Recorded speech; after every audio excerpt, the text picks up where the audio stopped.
زما نوم منصف خان ده، د کلي شګیوال سره تعلق لرم. تلنخیل مې کنده ده. د مو ورور یارخان د امریز صدرایم عرفان ګروپ سره د کویلي لیندین کړی و چې په هغې په مد کې موږ باندې قرضه راغله. د هغې دپاره موږ ټول شپه ورځې وکړله او چې څومره قرضه وه د امریز عرفان صدرایم ګروپ چې هغه هغې ته موږ ادا کړله. نن نه شپږ میاشتې مخکې دود یارخان د موږ وریارونه 15 کسان امریز عرفان صدرایم ګروپ چې کومه غوږ کړي وو په هغې مد کې FIR شوی او د کسان چې کوم دي اشتهاریم دي. اوس 15 ورځې مخکې چې کوم دا دوله مو مکمل هر شی ډاکومنټ چې څومره فایلونه وو خپل جایداد و د بار مارکیټ نه چې کوم ځان له وصول کړه هغه دوله په نامونو باندې ترانسفر کړه.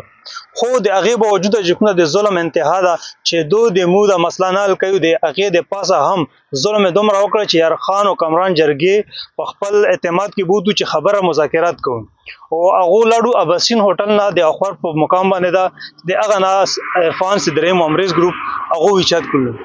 نو دا چې کوم دا په پری پلانینګ باندې د جرګې والا به ولیدي مو د دواړو نه دا مطالبه کوو د ضلعي انتظامیه نه که چیرې د مو کسان د پیر ورځې د سبا 8 بجو پورې بازیاب نشو نو دې ذمہوار جګه ممبران دي او ضلعي انتظامیان ده.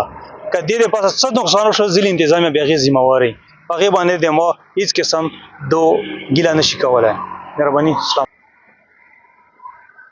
مو 3 ورځې احتجاجي کیمپ لګاوه. نن ورځ ده تر د اتوار ورځې پورې پیر په ورځې چې د ما کسان بازیاب نشو رانغلو روډ به تر د هغه حده پورې بند وي چې کومه پورې د مو کسان بازیاب شوي نه وي.